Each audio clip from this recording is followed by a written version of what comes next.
Na manhã de 14 de novembro de 1944, nas encostas frias dos Apeninos italianos, homens da 230ª Triduzera Divisão de Infantaria Alemã encontraram 15 corpos espalhados entre ruínas de pedra, trincheiras rasas e muros derrubados por artilharia. Não haviam morrido num ataque. Não havia sinais de avanço inimigo. Nenhum bombardeio fora registrado naquela madrugada. Nenhum patrulheiro brasileiro cruzara a névoa. Ainda assim, 15 soldados alemães jaziam mortos. Cada um deles fora atingido por um único disparo, quase todos na cabeça, 1 ou 2 no pescoço. Tiros limpos, secos, precisos, sem desperdício de munição, sem pressa, sem erro. O mais perturbador não era o número de mortos, embora isso por si só já bastasse para alarmar qualquer oficial experiente. O que realmente causava inquietação era o fato de ninguém ter visto de onde vieram os tiros. Os sentinelas juravam que não ouviram mais que alguns estalos perdidos, abafados pela neblina e pelo vento cortante da montanha. Os sobreviventes falavam em vultos, reflexos, sombras entre oliveiras destruídas e casas abandonadas. Mas, quando as posições eram vasculhadas, nada era encontrado. Nenhum corpo, nenhum equipamento deixado para trás, nenhuma cápsula, nenhum sinal claro de atirador. Era como se alguém tivesse atirado do próprio ar. No posto de comando improvisado num casarão sem telhado, o capitão Reinhard Vogel, especialista em contra-atiradores e veterano da campanha da Rússia, estudava um mapa estendido sobre uma mesa coberta de poeira e cal. Pequenos círculos azuis marcavam os locais onde seus homens haviam tombado. Linhas vermelhas indicavam os possíveis ângulos de tiro. Havia mais de 30 hipóteses rabiscadas a lápis, e nenhuma delas parecia satisfatória. Vogel apoiou as 2 mãos na mesa e encarou o desenho como se pudesse arrancar dele uma resposta pela força. "Não faz sentido", murmurou. O tenente Kessler, seu auxiliar, permaneceu em silêncio por alguns segundos antes de perguntar: "Pode ser mais de um atirador?" Vogel balançou a cabeça devagar. "Não, a cadência é parecida demais. O padrão dos disparos também. Um tiro, uma morte. Pausa. Mudança de alvo. Outro tiro. Isso não é uma equipe desorganizada. É um só homem, ou alguém que quer desesperadamente parecer um só." Kessler observou o mapa. Um americano? Talvez. Inglês? Talvez. Partigiano italiano?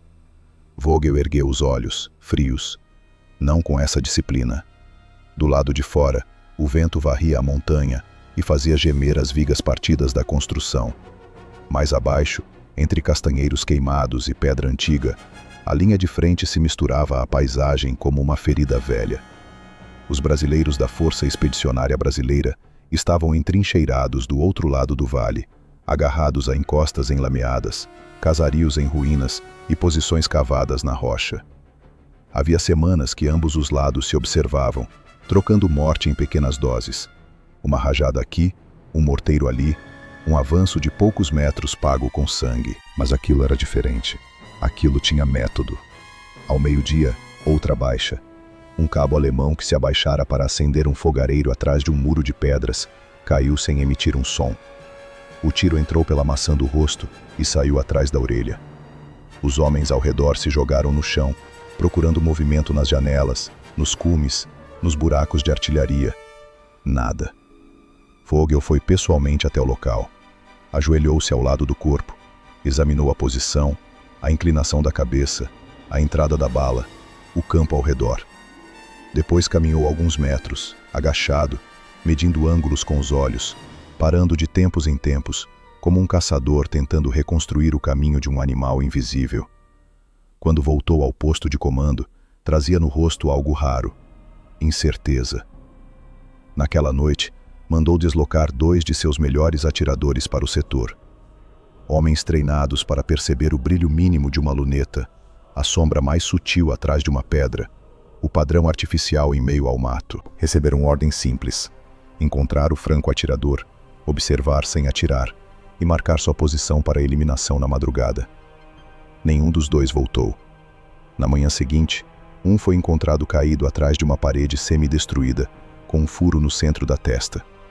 O outro permaneceu desaparecido até o entardecer, quando localizaram seu corpo entre vinhas mortas, já rígido, com um disparo limpo na base do pescoço.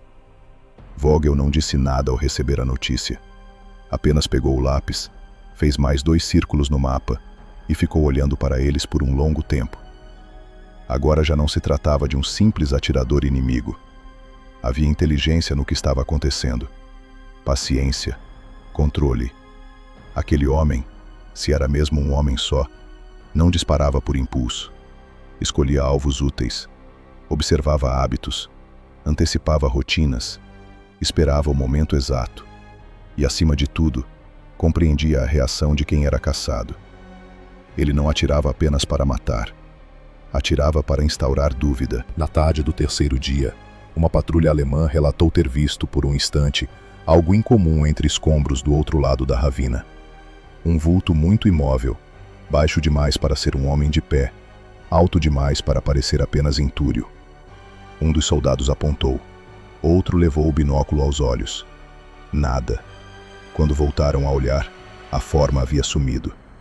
Vogel ouviu o relato sem interromper. Depois perguntou: quanto tempo ele ficou visível? 1 segundo, talvez 2. E ninguém atirou? O soldado hesitou. Parecia... não sei, senhor. Parecia que ele queria ser visto. Essa resposta ficou no ar. Naquela noite, já sozinho, Vogel tornou a abrir o mapa. Acendeu uma lanterna protegida por pano escuro e examinou, uma vez mais, a sucessão impossível de mortes. Os brasileiros não tinham fama, até então, de produzir caçadores daquele tipo. Eram tidos pelos alemães como tropa recente, resistente talvez, mas ainda inexperiente comparada aos veteranos da Europa Oriental. No entanto, quem operava naquele setor desmentia tudo isso. A mão de Vogel parou sobre um ponto entre 2 casas destruídas, próximo a uma antiga estrada de mulas. Seus olhos se estreitaram. Talvez o erro estivesse justamente aí. Talvez estivessem procurando um soldado europeu, treinado em escolas militares, raciocinando segundo manuais, escolhendo posições corretas, fugindo por rotas previsíveis, obedecendo à lógica da guerra. Mas e se o homem do outro lado não pensasse como um soldado? E se pensasse como um caçador? Vogel endireitou o corpo lentamente. Pela primeira vez desde o início daquela sequência de mortes, sentiu um desconforto que não vinha do frio.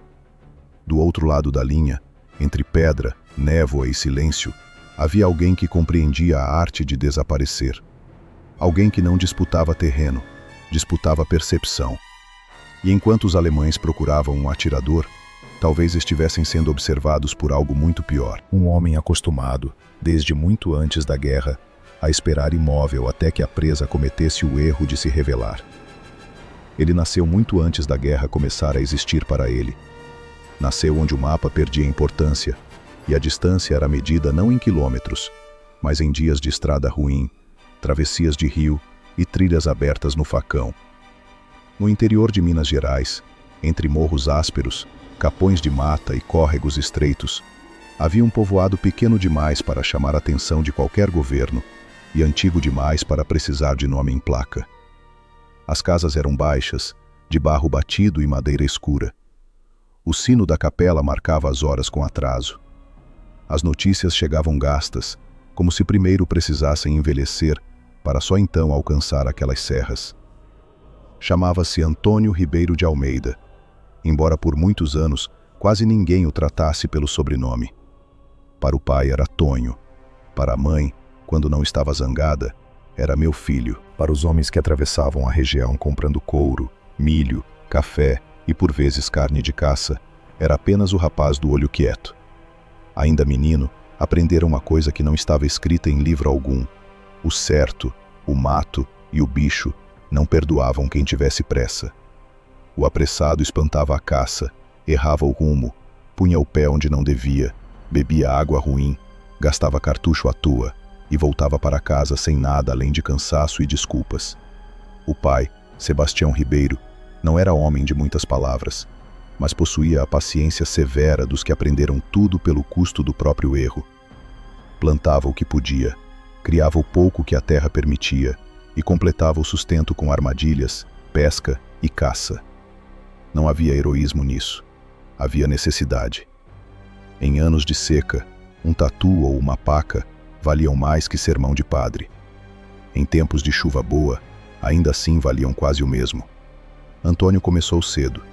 Primeiro acompanhava o pai sem tocar em arma. Ia atrás, carregando saco, cantil, faca sem ponta e um silêncio desajeitado de menino que quer provar serviço. Sebastião não o ensinava como um mestre ensina. Exigia. Mandava parar, mandava olhar, mandava repetir o que tinha visto. Uma folha mexida, um galho quebrado, a lama remexida na beira d'água, o sinal de que algum animal passara ali durante a noite. O menino errava quase sempre. Via o óbvio, nunca o essencial. O pai corrigia sem elevar a voz. Um rastro não é pegada, dizia. Pegada qualquer um vê. Rastro é o que ficou da passagem. Foi também com ele que Antônio aprendeu que esperar era um trabalho. Não uma ausência de ação, mas uma forma mais dura de agir. Certa vez passaram quase um dia inteiro escondidos perto de uma baixada, onde, segundo Sebastião, um veado vinha beber ao cair da tarde. Antônio tinha 12 anos, e o corpo ainda não sabia obedecer ao silêncio por tanto tempo. A perna coçava, a nuca ardia, o joelho doía, o estômago reclamava. O pai não se movia. A certa altura, o menino cochichou que talvez o bicho não viesse. Sebastião nem virou o rosto. Se ele não vier, nós aprendemos. Se vier e você se mexer, ele aprende. O veado apareceu quando o sol já havia perdido força, quase confundido com os troncos finos e a luz cor de cobre. Antônio o viu tarde demais. O pai não. O disparo foi único. O animal tombou sem corrida nem desespero. Na volta, carregando parte da carne e todo o peso do dia, Antônio entendeu que o tiro era a menor parte daquilo. O tiro só importava porque tudo o que vinha antes tinha sido feito corretamente. Com o tempo, o menino foi mudando. Não se tornou falante como a mãe preferiria, nem expansivo, como os rapazes que às vezes se reuniam em volta do armazém para rir alto e comentar política sem saber direito do que falavam. Tornou-se atento. Via antes, ouvia melhor. Percebia, pelo modo como as maritacas explodiam de uma árvore, ou pelo silêncio súbito dos insetos, que alguma presença estranha atravessava o mato. Sabia distinguir som de vento em folha e som de passo mal colocado. Aprendeu a reconhecer a mentira dos olhos. De longe, muito longe, um cupinzeiro podia parecer homem agachado. Um homem bem imóvel podia virar toco. A primeira arma que usou sozinho foi uma espingarda velha, mais remendada que inteira, que exigia respeito porque parecia sempre à beira de se desfazer. O pai só a entregou quando julgou que o rapaz havia compreendido a coisa principal. A arma não servia para coragem, servia para precisão. Coragem demais, dizia Sebastião, matava mais caçador do que onça. Antônio revelou um talento que ninguém da família comentou com entusiasmo, como se elogiar demais pudesse estragá-lo. Tinha mão firme, respiração obediente e uma espécie de frieza natural diante do instante decisivo. Não tremia quando precisava atirar.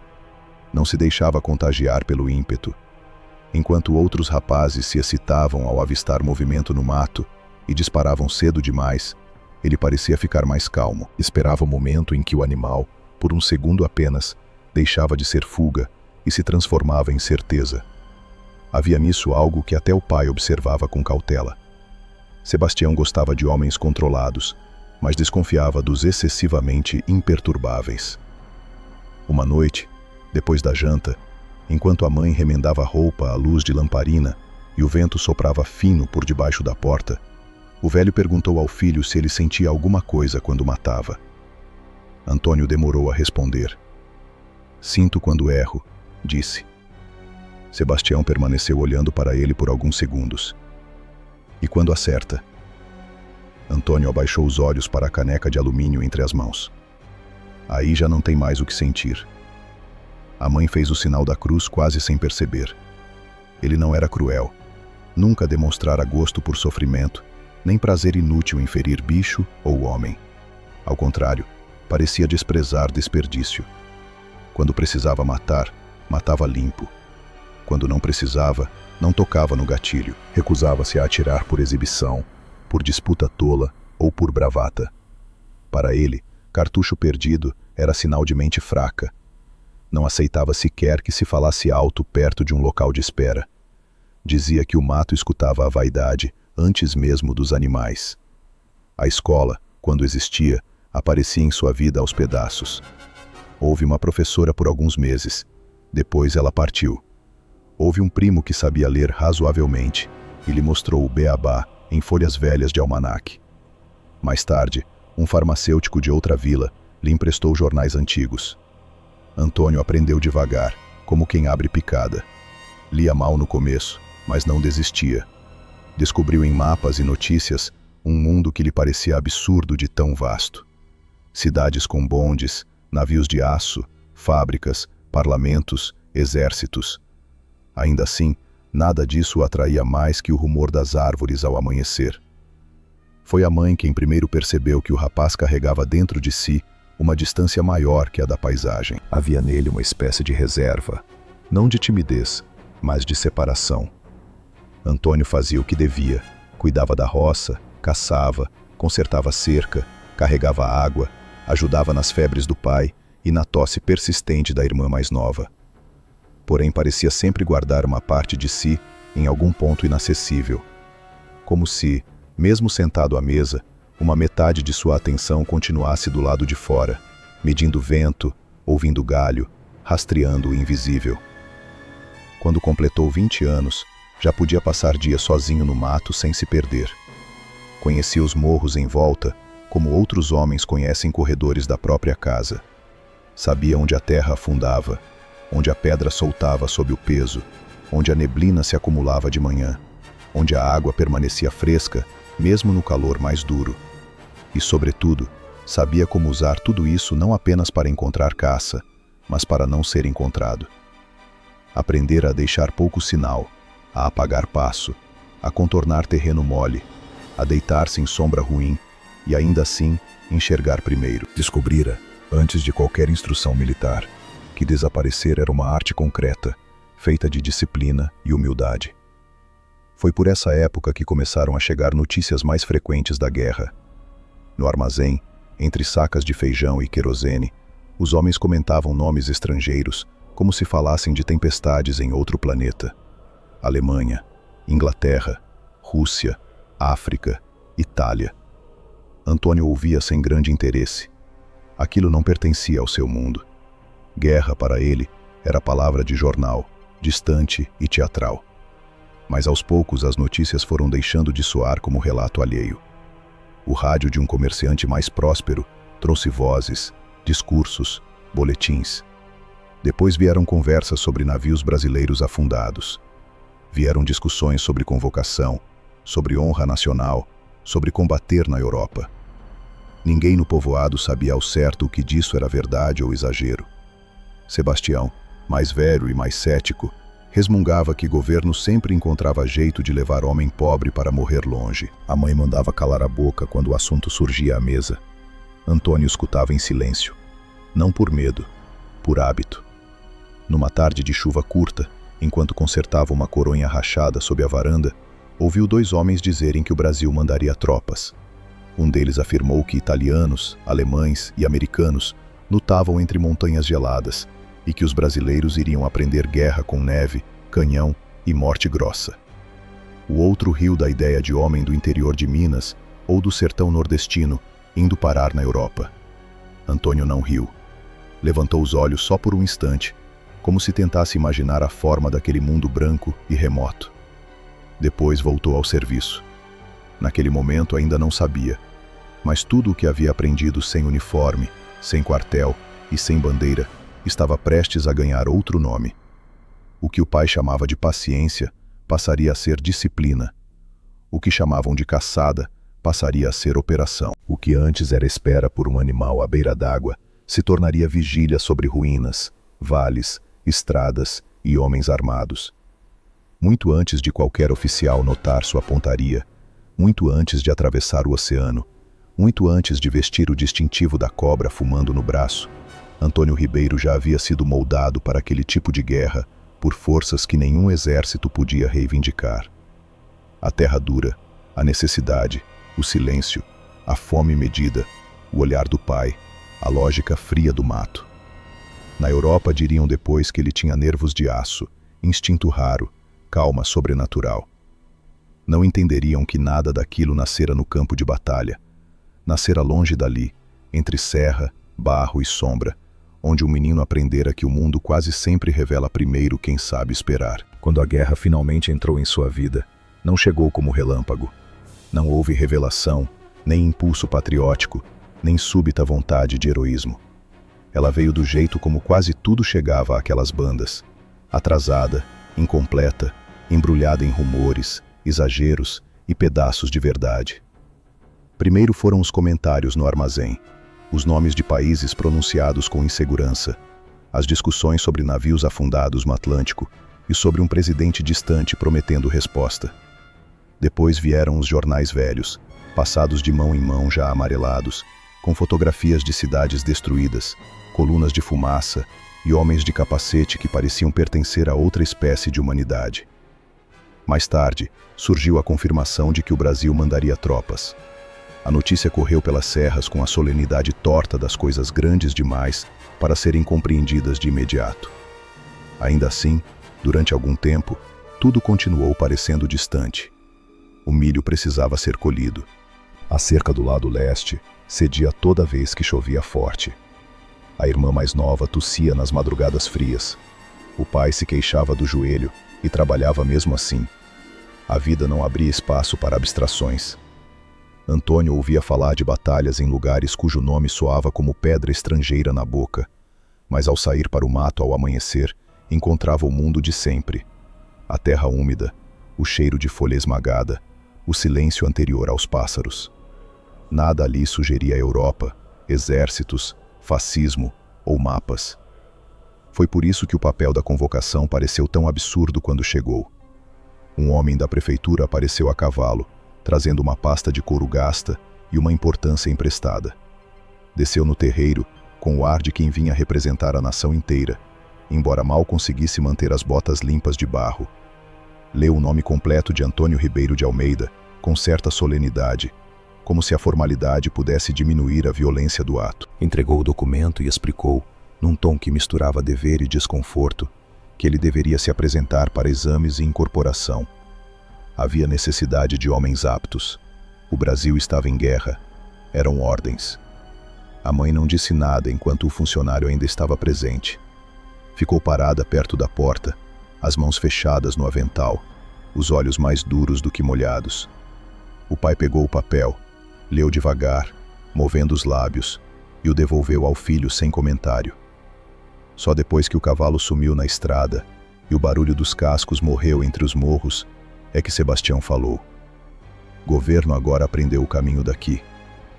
Antônio tornou a ler a convocação. As palavras pareciam pertencer a outro idioma, apesar de estarem em português. Serviço militar, apresentação obrigatória, pátria, guerra. Cada termo soava oficial demais para tocar alguma coisa real dentro dele. Não sentiu medo imediato, nem orgulho. Sentiu antes um deslocamento estranho, como se uma força sem rosto houvesse aberto passagem até o centro exato de sua vida e, sem levantar a voz, alterado sua direção. Naquela noite quase não se falou à mesa. A colher da mãe batia no prato com mais força que o normal. A irmã evitava levantar os olhos. O pai comeu pouco. Depois, já do lado de fora, sentado num toco perto do terreiro, chamou Antônio com um gesto. Ficaram os dois olhando o escuro por algum tempo, sem pressa de começar. Você vai, disse Sebastião por fim, não como conselho, mas como reconhecimento de algo inevitável. Vou. Vai aprender a obedecer o homem que talvez saiba menos da vida do que você. Antônio não respondeu. Vai andar por terra que não conhece. Vai ouvir ordem ruim. Vai ver covardia e burrice vestidas de autoridade. E vai descobrir que guerra não é caça. Antônio esperou. Mas uma coisa é igual, continuou o pai. Quem faz barulho morre primeiro. Quem se apressa demais, mostra onde está. E quem esquece que também pode virar presa, já entrou perdido. Foi a conversa mais longa que tiveram sobre o assunto. A despedida não teve grandeza, teve peso. A mãe dobrou a roupa que ele levaria, como se, ao alisar o tecido com as mãos, pudesse impor alguma ordem ao caos. Costurou um pequeno escapulário por dentro de uma camisa, sem lhe pedir licença. A irmã, envergonhada da própria tristeza, deixou escondida na sacola uma medalhinha de santo e nunca admitiu isso. O pai separou uma faca boa, amolada com esmero, e a colocou sobre a mesa. Não leva para se mostrar. Leva porque ferramenta confiável não depende de discurso. No dia de partir, antes que o sol rompesse inteiro atrás das serras, Antônio caminhou sozinho até o alto de um morro de onde se via o povoado, os telhados baixos, a capela, os caminhos de terra e a linha escura da mata. Não pensou em destino, glória ou retorno. Pensou apenas em gravar aquilo com exatidão. A posição das casas, a dobra do terreno, a neblina pousada sobre o córrego, o lugar onde o mundo parecia caber. Ficou ali alguns minutos, imóvel, como se observasse um animal raro que talvez nunca tornasse a ver. A viagem até o centro de incorporação foi sua primeira travessia real para fora do círculo estreito em que a vida sempre se movera. Trem, caminhão, espera em estação, calor abafado de quartéis provisórios, vozes de todas as partes do país. Ali descobriu que o Brasil era muito maior e mais estranho do que supunha. Havia rapazes do Rio Grande do Sul falando rápido e desconfiados do calor. Havia nordestinos secos e resistentes como pau de cerca. Havia homens da cidade que sabiam ler jornal sem esforço, mas nunca haviam matado uma galinha. Havia filhos de colono, estivadores, balconistas, operários, estudantes, pequenos funcionários públicos, lavradores que nunca tinham saído do município e sujeitos que pareciam já ter nascido brigando. Todos usavam agora a mesma roupa provisória e carregavam a mesma perplexidade mal disfarçada. Antônio observava mais do que falava. Não demorou para perceber que o quartel era um lugar governado tanto por rotina quanto por encenação. Havia muito grito destinado a produzir obediência antes mesmo de produzir eficiência. Muitos homens pareciam acreditar que a autoridade consistia em volume. Outros, mais raros, sabiam exatamente o que faziam e por isso não precisavam provar nada a ninguém. Antônio aprendeu rápido a distinguir uns dos outros. Os exames o declararam apto sem dificuldade. Os primeiros dias de instrução, porém, lhe trouxeram um tipo de irritação nova. Não pela dureza física, isso ele suportava sem queixa. Marchas longas, fome, sono ruim, peso, frio, lama, repetição exaustiva. Nada daquilo lhe parecia extraordinário. O que o desgastava era a perda de autonomia. Andar quando mandavam, parar quando mandavam, correr sem motivo claro, desmontar e montar equipamento ao ritmo de ordens gritadas, decorar procedimentos de homens que muitas vezes nunca tinham precisado sobreviver fora de um pátio de instrução. Sentia, sem formular em palavras, que boa parte daquilo ensinava menos a pensar do que a caber dentro de uma engrenagem. Ainda assim, não resistia, absorvia. Na pista de tiro, sua presença começou a ser notada. Primeiro por um sargento que julgou tratar-se de sorte. Depois por um tenente que refez a marcação das distâncias, desconfiando de erro na colocação dos alvos. Por fim, por um capitão que decidiu observar em silêncio, atrás dos homens, o modo como aquele mineiro magro segurava a arma, respirava e apertava o gatilho. Antônio não atirava como os outros recrutas. Não brigava com o fuzil. Não parecia tentar dominá-lo. Ajustava-se a ele com a naturalidade de quem compreende que precisão não nasce da força, e sim da ausência de desperdício. Quando errava, errava pouco. Quando acertava, era sem espetáculo. Perguntaram-lhe onde havia aprendido. Respondeu apenas que caçava desde menino. Alguns riram. Um oficial disse que bicho de mato e inimigo de guerra não eram a mesma coisa. Antônio não contestou. Sabia que não eram. Mas também sabia que certos princípios não mudavam porque o alvo vestia farda. Com o tempo, os instrutores passaram a usá-lo como exemplo, o que só aumentou sua discrição. Não gostava de ser apontado. A vaidade alheia sempre lhe parecera um ruído perigoso, e no quartel havia vaidade demais. Homens ansiosos por provar coragem em exercícios inofensivos, por parecerem duros diante de superiores, por conquistar respeito através do exagero. Antônio via nisso uma imprudência infantil. Na caça, quem precisava parecer alguma coisa, geralmente voltava de mãos vazias. Imaginava que na guerra poderia ser pior. Foi também durante a instrução que começou a entender a escala real do que o aguardava. Vieram mapas da Itália, vieram aulas sobre terreno montanhoso, frio, trincheiras, artilharia, metralhadoras, minas. Vieram relatos de veteranos e rumores sobre o que ocorria do outro lado do oceano. Mortes aos milhares. Avanços de metros pagos com companhias inteiras. Chuva, lama, neve. Homens congelados, mutilados, perdidos, enterrados em lugares cujo nome suas mães jamais saberiam pronunciar. Pela primeira vez, a guerra deixou de ser uma palavra abstrata e assumiu contorno material. Isso não o tornou mais medroso, tornou-o mais atento. Quando soube que sua unidade integraria a Força Expedicionária Brasileira e seguiria para a Europa, não demonstrou reação. Alguns comemoraram como se recebessem um passaporte para a história. Outros empalideceram. Houve quem escrevesse cartas febris para noivas e pais, e quem tentasse esconder o tremor das mãos fumando demais. Antônio ficou sentado no catre por alguns minutos, olhando o vazio à frente. Não pensava em patriotismo, pensava em adaptação, em frio desconhecido, em terreno novo, em homens armados tentando fazer com ele o que ele aprendera a fazer com os bichos. Na véspera do embarque, já entre fardas melhores, equipamentos revisados e confusão de ordens contraditórias, um sargento brincou dizendo que agora a cobra ia fumar mesmo.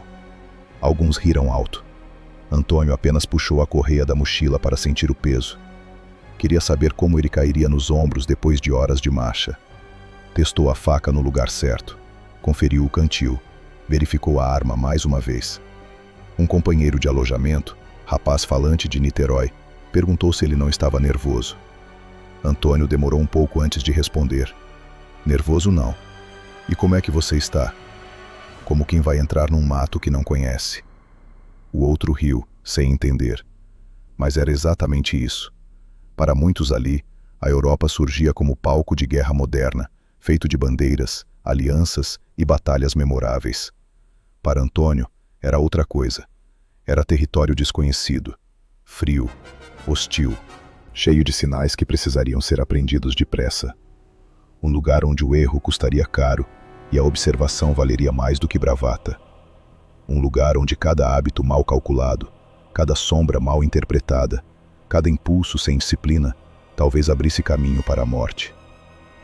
Quando o navio deixou o porto e a costa brasileira começou a recuar, alguns homens acenaram com entusiasmo, outros choraram em silêncio, outros se recolheram como quem tenta negar o acontecimento. Antônio ficou junto ao corrimão por pouco tempo. Observou a linha da terra se desfazer no horizonte e sentiu, não tristeza propriamente, mas a percepção nítida de que uma fronteira invisível havia sido cruzada. A partir dali, tudo o que aprendera até então deixava de ser vida anterior e passava a ser preparo. Ainda não sabia em que montanha pisaria, que ruína atravessaria, que idioma ouviria antes de atirar, ou se teria tempo de se tornar outra coisa além do rapaz do interior de Minas. Mas compreendia o essencial. O mundo que o esperava não lhe daria vantagem por ser justo, nem explicação por ser cruel. Exigiria somente que ele visse antes, pensasse mais frio e suportasse mais do que os outros. O resto, como no mato, seria decidido no instante em que alguém cometesse o primeiro erro. A chegada à Itália não teve nada da grandeza que alguns haviam imaginado durante a travessia. Não havia música, nem glória visível, nem aquela sensação limpa de participar de alguma coisa histórica. Havia frio. Um frio diferente de tudo o que Antônio conhecera nas serras de Minas, mais úmido, mais insistente. Um frio que não descia apenas do vento, mas subia da terra, das pedras, da lama, das paredes rachadas dos vilarejos bombardeados. Havia também um cheiro novo, mistura de fumaça antiga, roupa molhada óleo, terra revolvida e abandono. A Europa não se apresentou a ele como civilização ou paisagem.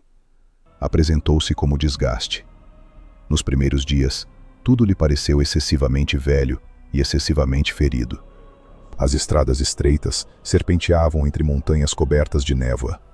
As casas de pedra, algumas ainda de pé, outras abertas ao céu como corpos rasgados, davam àquela guerra um aspecto mais íntimo e mais triste do que as fotografias dos jornais.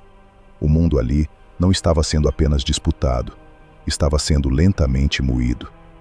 Antônio observava em silêncio. Ouvia o idioma dos italianos sem entender quase nada, mas bastava-lhe ver os rostos para reconhecer exaustão. Mulheres engrulhadas em chales, homens curvados, crianças magras demais para a idade, velhos que continuavam levando lenha ou empurrando carroças entre ruínas, como se a continuidade de gestos pequenos pudesse desafiar o absurdo. A guerra não havia expulsado a vida. Havia apenas obrigado a vida a se tornar mais silenciosa. Sua unidade foi empurrada aos poucos para setores mais próximos do contato real com o inimigo. Até então, a guerra fora preparação, deslocamento, espera, adaptação. Depois virou presença. Primeiro, o som distante da artilharia. Em seguida, as noites interrompidas por clarões no horizonte. Mais tarde, o estampido súbito de morteiros caindo perto o bastante para fazer tremer o chão sob as botas. Não demorou para que a abstração terminasse. Um soldado do pelotão vizinho perdeu metade do rosto, sem jamais ter visto quem atirou. Um cabo gaúcho, que no navio falava sem parar sobre voltar condecorado, morreu com o corpo dobrado sobre uma mula carregada de munição, depois que uma rajada o alcançou numa curva de estrada. Um mineiro de fala mansa, que dividira café com Antônio na véspera de um deslocamento, foi encontrado ao amanhecer, encolhido num buraco de granada, duro de frio e de sangue. A guerra, afinal, não tinha centro nem clímax. Tinha interrupções brutais. Os primeiros combates de Antônio aconteceram em terreno ruim, como quase tudo naquele fronte. Encostas enlameadas, pedra, pouca cobertura natural, trechos de mata rala, valetas improvisadas, muros antigos derrubados pela artilharia. Os alemães ocupavam posições elevadas, vilas fortificadas, casas convertidas em ninhos de resistência. Conheciam o valor do terreno e sabiam explorá-lo com disciplina. Não avançavam por bravata. Esperavam, observavam, fixavam o inimigo, deixavam que o frio, o relevo e a artilharia também trabalhassem por eles. Foi nesse período que Antônio percebeu que a guerra europeia tinha uma geometria própria. No mato, a paisagem oferecia esconderijos vivos. A cor mudava, a sombra respirava, a irregularidade protegia.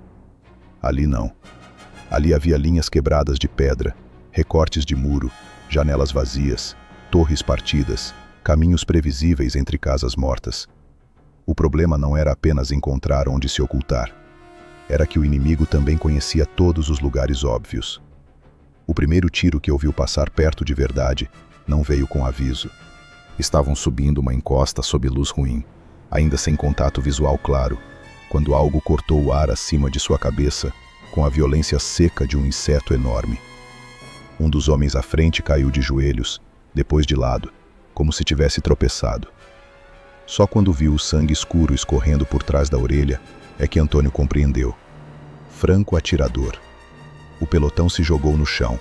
Houve gritos, ordens desencontradas, gente apontando para janelas, árvores, muros, fendas nas rochas. Ninguém sabia de onde viera o tiro. Um sargento mandou fogo de supressão contra uma casa sem telhado. Outro soldado jurou ter visto reflexo numa torre. Dispararam dezenas de tiros contra coisa nenhuma. O atirador inimigo não respondeu. Já tinha conseguido o que queria. Fixara a tropa. Instalava dúvida. Antônio não atirou. Deitado na lama gelada, com o rosto quase colado ao chão, tentou reconstruir o instante em vez de reagir a ele. A posição do corpo atingido, o ângulo da queda, o tempo entre o som e o impacto que já passara. O trecho do terreno que todos olhavam, e justamente por isso, talvez não fosse. Mas a situação evoluiu rápido demais. Vieram morteiros. A ordem de recuar foi dada. O corpo ficou para trás por horas. No fim do dia, o tiro continuava sem origem definida. Aquilo o incomodou mais do que a morte em si. Nas semanas seguintes, viu o mesmo padrão se repetir. Às vezes, um homem tombava ao erguer a cabeça alguns centímetros acima do necessário. Outras vezes, era um mensageiro correndo entre duas paredes. Em certos dias, o tiro vinha no exato momento em que alguém se permitia um gesto humano demais. Acender cigarro, ajeitar manta, espiar por mais um segundo, confiar no silêncio. Os alemães usavam bem seus atiradores. Não para números impressionantes, mas para moldar comportamento. Cada morte alterava a forma como os brasileiros se moviam, dormiam, falavam, carregavam munição, buscavam água, evacuavam feridos. Um único tiro bem colocado podia paralisar um setor inteiro por horas. Antônio compreendeu cedo que esses homens não caçavam por instinto. Caçavam dentro de um sistema. Um dia, já instalado numa posição precária entre as ruínas de um casarão rural, teve tempo suficiente para observar o padrão inimigo, sem ser imediatamente arrastado pela ação. Um soldado brasileiro se arriscou além de um muro, foi alvejado no ombro e caiu gritando. Quase no mesmo instante, outro disparo atingiu uma pedra a poucos palmos de um companheiro que tentava alcançá-lo. Depois, silêncio. Longo demais para ser casual. Antônio ficou imóvel e esperou. Alguns minutos mais tarde, bem à esquerda da primeira origem presumida, surgiu um segundo tiro, desta vez contra um pedaço de lona mexido pelo vento. Não era um atirador isolado tateando o campo. Havia mais olhos do que gatilhos. Talvez um homem disparasse, outro observasse o reflexo de reflexo, outro cobrisse rotas de socorro. A guerra ali não premiava apenas pontaria, premia coordenação. Era isso que tornava tudo mais difícil. Na caça, o animal desconhecia a teoria.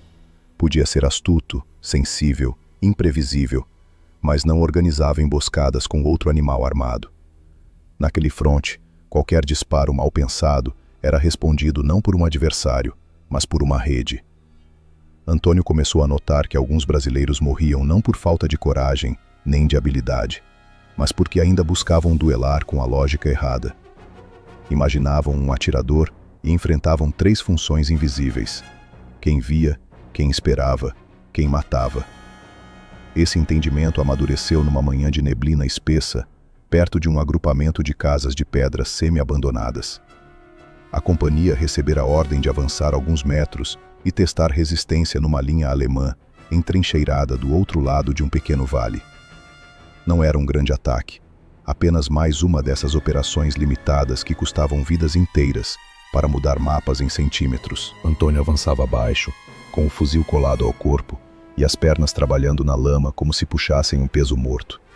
À sua direita, um carioca falante chamado Mendes resmungava sobre o frio. À esquerda, um paranaense carregava munição com o maxilar travado de tensão. Foi então que um disparo atingiu Mendes no peito alto, quase no ombro. Ele caiu para trás sem entender o que acontecera. Dois homens instintivamente voltaram os olhos para a janela de uma casa em ruínas. Exatamente nesse movimento, outro tiro veio de uma posição mais baixa e matou o paranaense que transportava munição. Antônio sentiu o raciocínio se fechar com clareza brutal. O primeiro tiro não servira apenas para matar Mendes. Servira para orientar os olhos dos vivos. A partir daquele instante, tudo mudou dentro dele. Não foi transformação súbita, dessas que se prestam a discursos posteriores. Foi ajuste interno, um encaixe. Antônio percebeu que seus conhecimentos anteriores não estavam anulados pela guerra. Estavam apenas incompletos. O erro seria tentar usar o mato mineiro tal como era sobre aquelas montanhas italianas. O acerto exigia outra coisa: conservar os princípios e abandonar as formas. Esperar continuava sendo essencial, mas agora esperar significava sobreviver a observadores múltiplos. Camuflagem continuava decisiva, mas não bastava parecer invisível para um par de olhos. Era preciso escapar de setores cruzados de atenção. O tiro ainda era a menor parte do trabalho, mas o que vinha antes se tornara muito mais complexo. Era necessário pensar não só no alvo, mas na reação em cadeia do sistema que o cercava. Naquela noite, depois de um dia ruim, sentado num abrigo escuro onde o cheiro de meias molhadas e terra fria parecia ter se fixado nas tábuas. Antônio desmontou o fuzil com calma e tornou a montá-lo sem pressa. Ao redor, alguns homens tentavam dormir, outros fumavam em silêncio, um rezava baixinho. Ninguém tinha disposição para a bravata. A guerra finalmente limara os excessos. Restavam o cansaço e o instinto de continuar. Um tenente passou entre os homens, perguntando quem havia visto algo útil sobre os disparos do dia. Houve respostas vagas: janela, muro, torre, fumaça, nada consistente. Quando chegou a Antônio, ele respondeu apenas que não era um atirador só. O tenente parou. Tem certeza? Antônio ergueu os olhos. Tenho certeza de que um homem matou. Mas tinha mais gente trabalhando para ele. O oficial ficou olhando por um instante, como se esperasse explicação mais desenvolvida. Não veio. Acabou seguindo adiante. Antônio recostou-se de novo na parede de terra e fechou os olhos por alguns segundos. Não dormiu. Estava reorganizando a paisagem dentro da cabeça. As mortes dos últimos dias, os ângulos improváveis, os tempos de silêncio, o modo como certos tiros pareciam menos destinados ao corpo atingido do que ao movimento que provocariam em todos os outros. Aos poucos, o fronte deixava de ser apenas um lugar hostil, tornava-se legível. Mas essa nova leitura vinha acompanhada de um conhecimento duro. Na Europa, mais do que em qualquer mata que conhecera, a menor rotina virava fraqueza. O homem que sobrevivia hoje podia morrer amanhã simplesmente por repetir um gesto que funcionara ontem. Cada abrigo acabava mapeado. Cada caminho se tornava previsão. Cada hábito abria um convite. Foi nesse tempo que Antônio deixou de pensar em combate como sucessão de ordens e tiroteios e passou a entendê-lo como disputa de percepção. Quem visse primeiro talvez vivesse. Quem compreendesse primeiro talvez mandasse os outros morrer. Não bastava coragem, não bastava obediência, não bastava sequer pontaria. Era preciso decifrar o pensamento por trás do fogo inimigo. Os primeiros combates na Europa lhe ensinaram isso do modo mais cruel possível. Ensinaram que o inimigo que matava melhor quase nunca era o que aparecia mais. Ensinaram que um terreno em ruínas podia ser mais traiçoeiro que a mata fechada. Ensinaram que o olhar, se mal conduzido, servia ao adversário. E ensinaram, acima de tudo, que naquele tipo de guerra, o homem que sobrevivia mais tempo não era necessariamente o mais forte. Era o que se adaptava antes. Quando a madrugada seguinte chegou, fria e indistinta, com névoa rasteira entre muros destruídos e oliveiras partidas, Antônio já não era apenas o soldado brasileiro aprendendo a lutar num continente estranho. Tornara-se outra coisa, mais quieta e mais perigosa. Ainda não tinha um método completo. Ainda não sabia como desmontar a engrenagem inimiga sem ser triturado por ela. Mas sabia onde começar. Parando de procurar o alemão que atirava e começando a procurar o desenho invisível que fazia aquele tiro acontecer. Nos dias seguintes, Antônio quase não atirou. Isso chamou atenção antes de gerar crítica. Num setor onde qualquer oportunidade de eliminar um alemão era considerada útil, a contenção parecia, à primeira vista, hesitação. Havia homens que mediam valor pelo número de disparos dados, como se o barulho por si só provasse coragem. Outros, mais experientes, sabiam que um tiro inútil podia custar não apenas a posição de um soldado, mas a tranquilidade precária de toda uma linha. Ainda assim, a decisão de Antônio de observar em vez de agir pareceu estranha a alguns. Ela não nascia de medo, nascia de desconfiança. Havia algo naquelas mortes, na distribuição dos tiros, no modo como o inimigo surgia apenas pelo efeito e quase nunca pela presença, que o impedia de reagir da maneira comum. O padrão existia. Ele sentia isso com a certeza instintiva com que, anos antes, distinguira no mato um chão apenas pisado de um chão efetivamente frequentado. A diferença era sutil, mas decisiva. E naquele trecho da Itália, o que importava já não era descobrir de onde vinha um tiro isolado. Era compreender a lógica inteira que o tornava possível. Passava horas imóvel, escondido em posições ingratas, vendo o fronte se comportar como um organismo doente. O amanhecer trazia sempre os mesmos movimentos cautelosos. Sentinelas se revezando, carregadores de munição agachados demais, mensageiros tentando parecer baixos, cozinhas improvisadas soltando fumaça curta, oficiais surgindo e desaparecendo entre muros partidos. Depois vinham os ruídos do dia, artilharia distante, vozes abafadas, o metal dos equipamentos, o vento empurrando névoa entre as pedras e, em certos momentos, o tiro, nunca aleatório. Antônio começou a anotar mentalmente o que via. Não tinha caderno à mão na maior parte do tempo, nem desejava registrar em papel algo que precisava antes fixar no corpo. Gravava horários aproximados, direções de reflexo, sequência de reações, intervalos de silêncio, onde os homens olhavam depois do impacto, onde se julgavam seguros, onde deixavam de pensar. No terceiro dia dessa vigília quase obstinada, uma percepção antiga voltou a ele com força. Não se tratava apenas de pontaria inimiga, tratava-se de condicionamento. Na caça, o bicho mais fácil não era o mais lento, era o que reagia sempre do mesmo jeito, o que fugia em linha previsível, o que tornava hábito aquilo que deveria ser escolha. Um veado assustado podia desaparecer como sombra ou entregar-se à morte se repetisse um caminho já conhecido. Uma paca acuada, se insistisse na mesma toca, acabava esperando o caçador onde julgava encontrar abrigo. A inteligência da presa, aprender Antônio, era menos importante do que sua capacidade de romper o próprio reflexo. Na guerra, começou a perceber, os alemães exploravam exatamente isso. Um cabo brasileiro ergueu o capacete acima de um muro para testar reação. Um tiro o atravessou de raspão, arrancando metal e couro. Imediatamente, 3 homens olharam para a janela de uma casa à frente. 2 segundos depois, outro disparo veio de muito mais à direita e atingiu a quina da parede, onde um deles tentava se recolher. O primeiro tiro não buscava apenas acertar. Buscava orientar o olhar inimigo, criar reflexo, forçar leitura errada. Noutra ocasião, um trecho de lona mal preso ao vento tremulou no andar superior de uma construção arruinada. Um tiro alemão atravessou o tecido. Quase no mesmo instante, quando um brasileiro se moveu alguns metros para observar melhor, veio o segundo disparo, este mortal. Antônio não piscou. Ficou onde estava e deixou o raciocínio amadurecer. Eles não estavam apenas esperando alvos, estavam fabricando respostas. Essa descoberta não foi súbita o bastante para merecer nome de revelação. Veio por acúmulo, por irritação crescente diante da maneira como homens valentes continuavam morrendo por obedecer ao impulso mais humano. Ver de onde vinha a ameaça. O fronte inteiro parecia organizado em torno dessa fraqueza.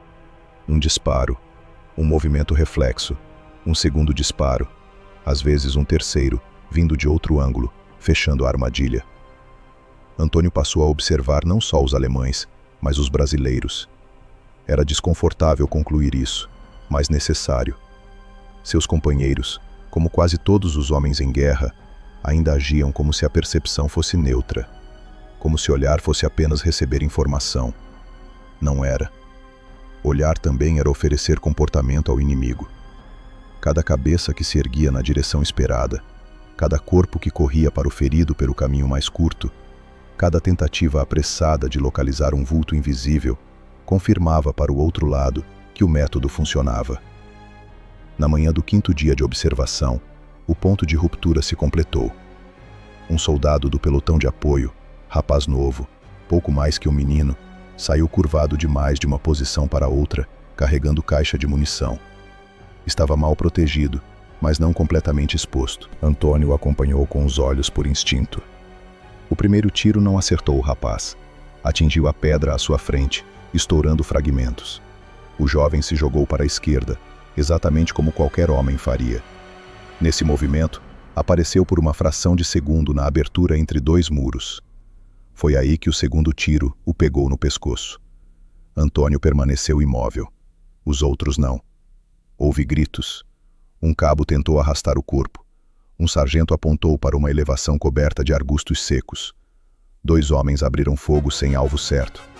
Um terceiro correu a buscar o tenente. Em menos de 1 minuto, Todo o setor reagira de acordo com uma lógica que o inimigo já conhecia de antemão.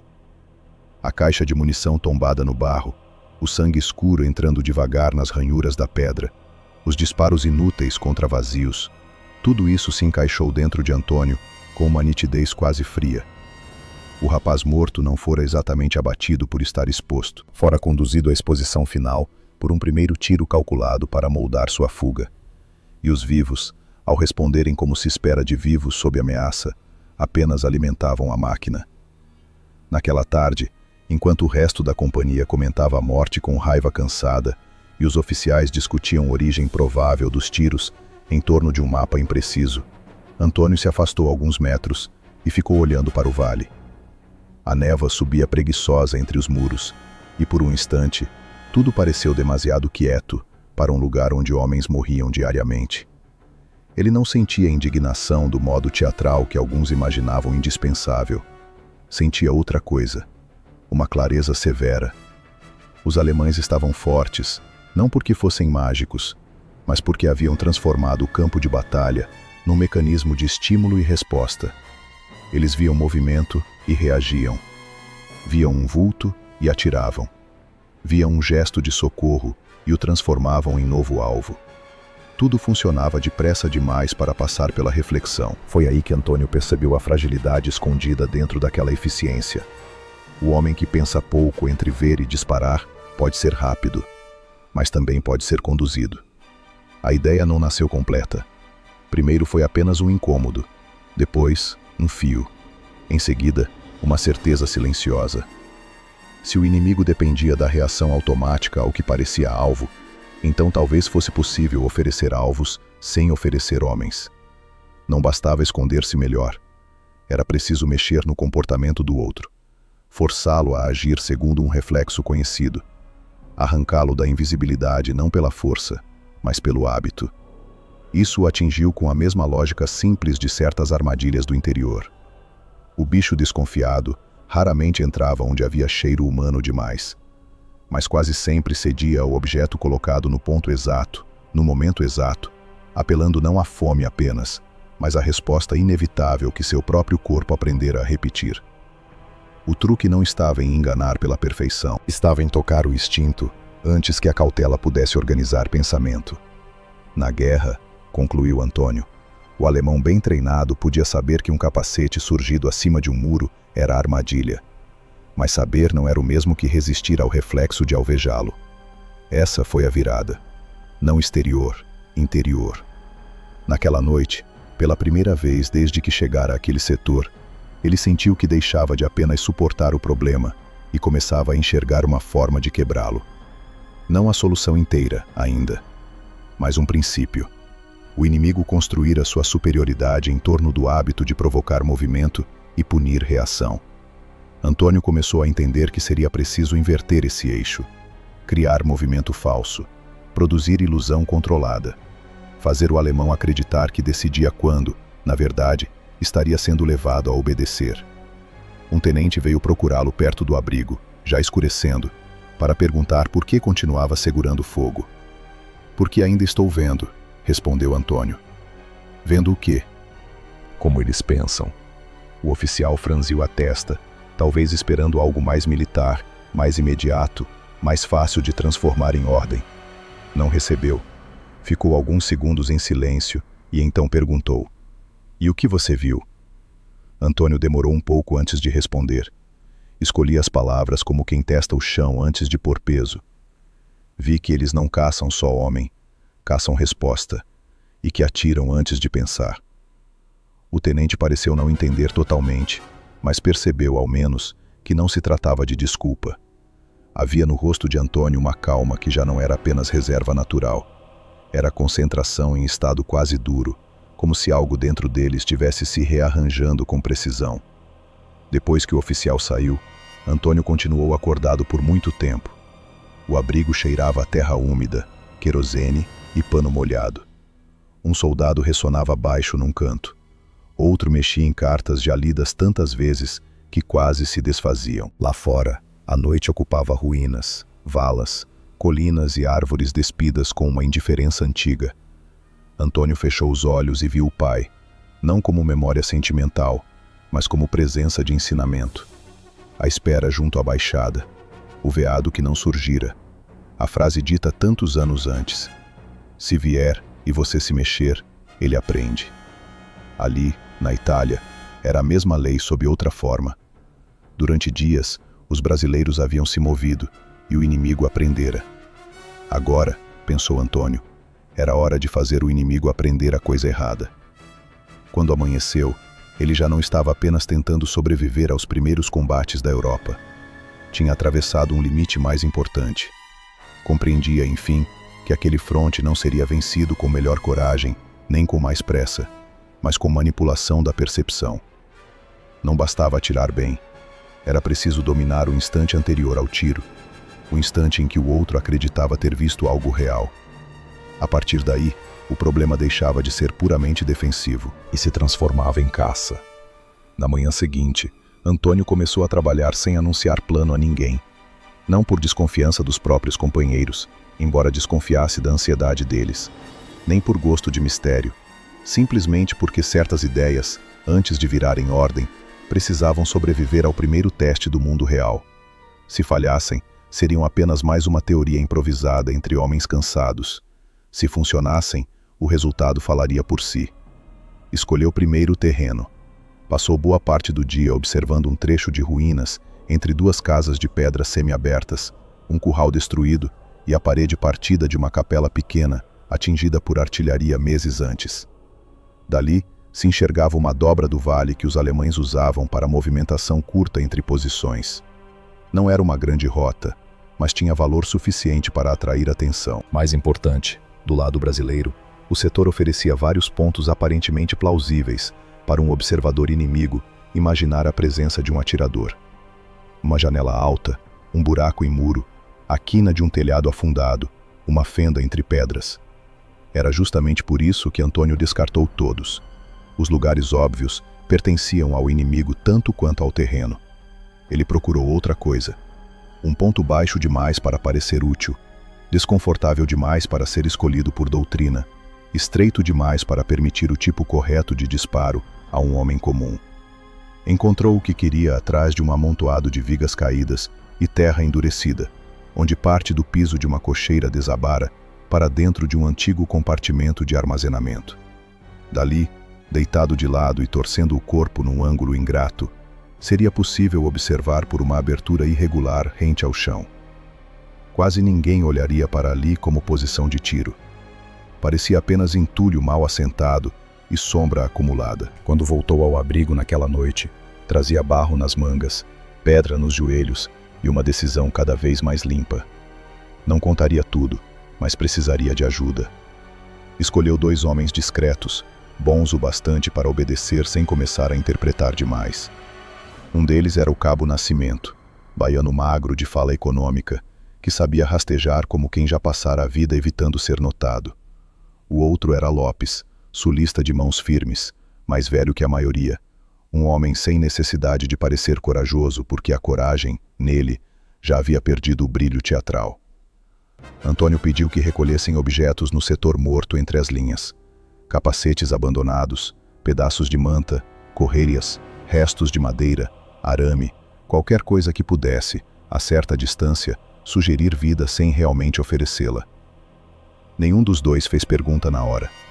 Só depois, já no escuro, enquanto arrastavam o material por trás de um muro derrubado, Lopes murmurou: "Vai montar fantasma para alemão?" Antônio ajustou um capacete perfurado na ponta de uma estaca curta. "Não, vou deixar alemão montar o resto sozinho." Foi assim que começou. A primeira versão da armadilha era simples. Um capacete surgindo alguns centímetros acima de uma parede quebrada, torto o bastante para parecer descuido, não perfeito a ponto de denunciar intenção. Mais adiante, um pedaço de tecido preso ao arame, de modo que o vento pudesse fazê-lo respirar como o ombro mal escondido.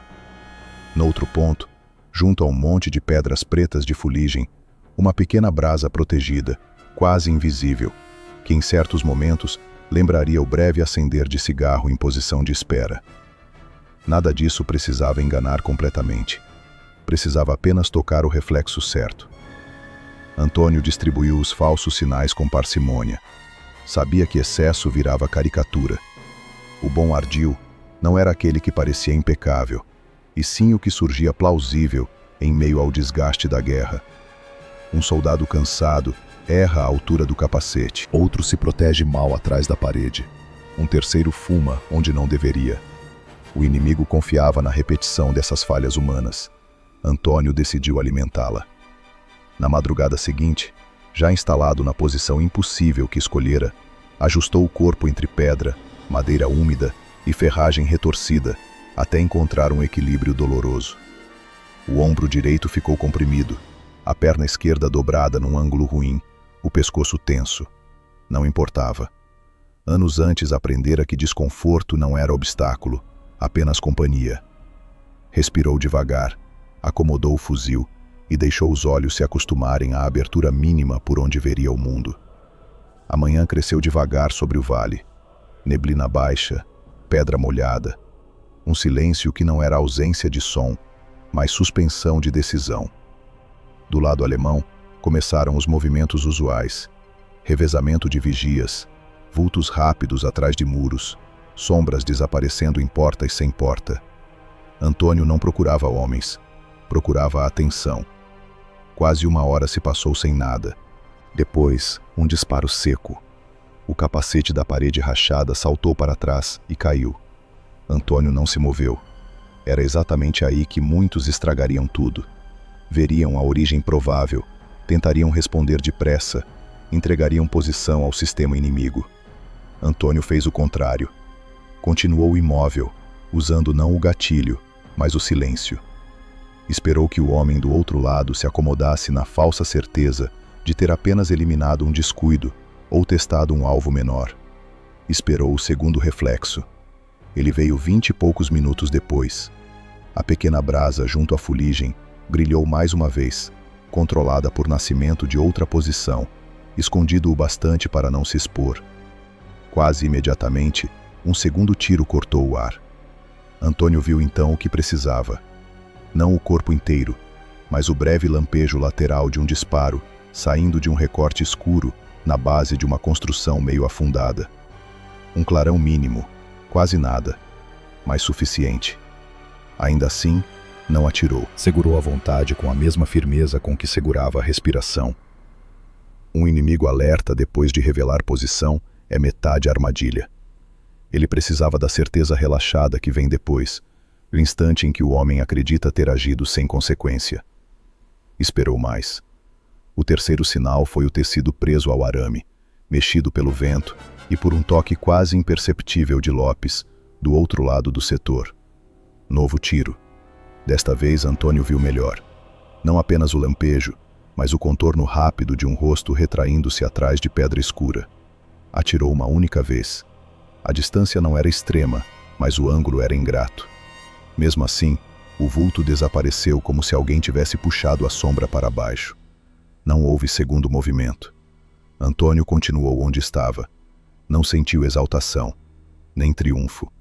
Sentiu confirmação. Ao cair da noite, circulou pelo setor a notícia de que um atirador alemão fora abatido. Alguns atribuíram o feito à sorte, outros a uma troca de tiros comum. Outros nem souberam exatamente o que ocorrera. Antônio não corrigiu ninguém. O importante não era o reconhecimento. Era a prova de que o eixo podia ser invertido. O inimigo podia ser levado a obedecer. Nos 2 dias seguintes, refinou o método. Mudou as falsas aparições de lugar. Alterou alturas, distâncias, ritmos. Nunca repetiu uma combinação inteira. Entendia que toda tática, por boa que fosse, apodrecia depressa quando virava hábito. Um capacete num muro hoje. Amanhã, um pedaço de manta sugerindo perna recolhida entre pedras. Depois, nada durante horas, até surgir um gesto mínimo numa janela vazia. O importante não era imitar o mesmo soldado distraído. Era reproduzir o campo de possibilidades humanas que o alemão aprendera a punir. Também mudou de posição a cada operação. Recusou as janelas, recusou as torres, recusou as aberturas que qualquer oficial escolheria com régua e mapa. Passou a usar fendas baixas, porões parcialmente soterrados, o vão entre um forno de pão destruído e a parede externa de uma casa, Uma vala estreita onde mal cabia o corpo, o interior de um carroção incendiado, cuja madeira enegrecida escondia bem a sombra do cano. Cada novo ponto tinha o mesmo princípio, parecer inútil para quem pensava segundo o manual. Antônio não queria a melhor posição teórica. Queria a posição que o inimigo não consideraria a posição. O custo físico era alto. Passava horas comprimido em ângulos que faziam os músculos formigarem. Saía coberto de barro frio, fuligem, poeira de cal e cheiro de ferrugem. Às vezes mal conseguia estender as costas ao retornar. Noutras, a mão do gatilho ficava dormente de tanto manter a mesma tensão sem alívio. Mas nunca reclamava. O corpo, pensava, era a ferramenta. Se aprendesse a suportar o desconforto melhor que o outro, já levaria vantagem.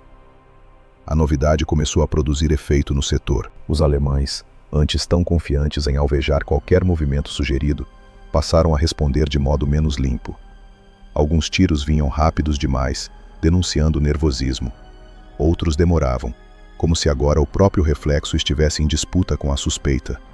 Isso também servia a Antônio. Mesmo quando não atirava, obrigava o inimigo a gastar atenção. Um atirador inseguro vale menos, não apenas porque erra mais, mas porque deixa de moldar o comportamento alheio com a mesma firmeza.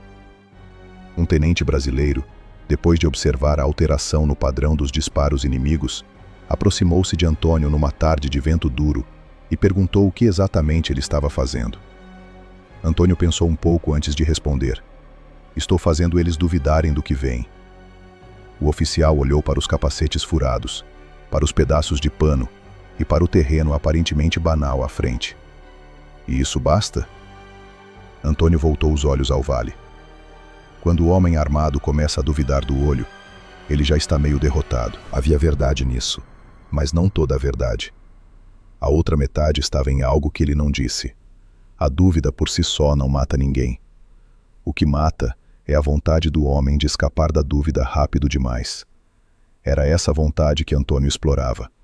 O alemão via algo. Precisava decidir. Se atirava, podia se revelar. Se não atirava, podia deixar passar alvo real. Entre orgulho profissional e instinto condicionado, acabava muitas vezes escolhendo o gesto previsível. Era nessa fissura entre saber e reagir que Antônio passara a operar. Pouco a pouco, sua tática deixou de ser improviso e ganhou forma. Não era uma fórmula rígida, era uma disciplina de manipulação. Primeiro, estudar o terreno até que ele deixasse de ser cenário e se tornasse instrumento. Depois, inventar presenças falsas que parecessem erros humanos menores, nunca armadilhas perfeitas. Em seguida, esperar a resposta sem se apressar a punir. Confirmar o padrão. Só então disparar, de uma posição que o inimigo não imaginaria habitável. E por fim, desaparecer antes que a própria eficácia se transformasse em assinatura. O último ponto era essencial. Depois de cada eliminação, Antônio abandonava o lugar. Não importava quão bom fosse. Não importava que dali ainda se visse o setor inteiro.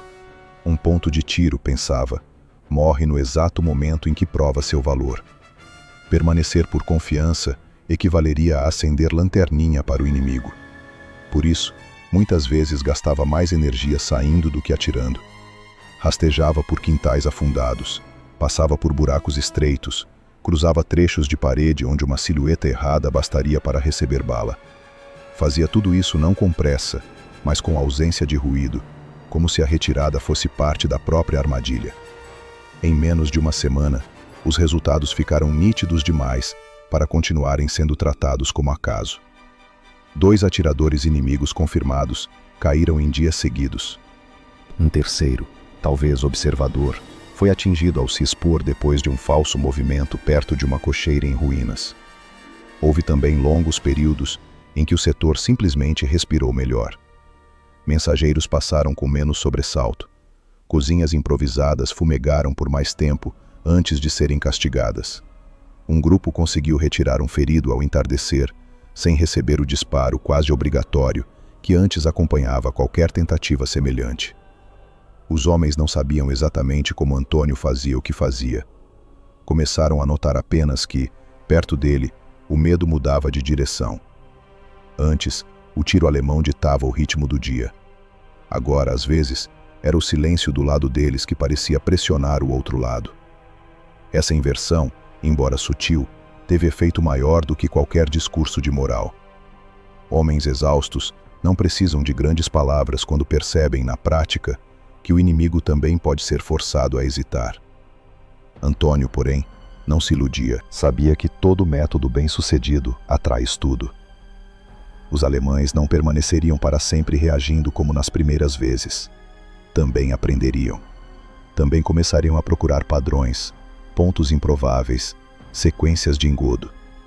A vantagem dele estava justamente em entender isso antes que se tornasse problema imediato. Sua tática não podia endurecer. Precisava continuar viva, mudando antes de ser decifrada. Numa noite particularmente fria, deitado sobre manta áspera num abrigo de pedra úmida, Antônio ficou acordado enquanto o resto dos homens dormia mal ao redor. Pensava não nas mortes do dia, mas na elasticidade do próprio método. O que funcionava agora talvez fracassasse em terreno diferente. Um vale não era uma vila não era uma encosta florestada. Um alemão impaciente não reagia igual a um veterano cauteloso. A armadilha certa dependia menos do objeto usado do que da leitura do homem que a veria. Essa conclusão o deixou mais exigente consigo mesmo. Sua verdadeira arma não era o fuzil, nem os falsos alvos, nem o esconderijo improvável.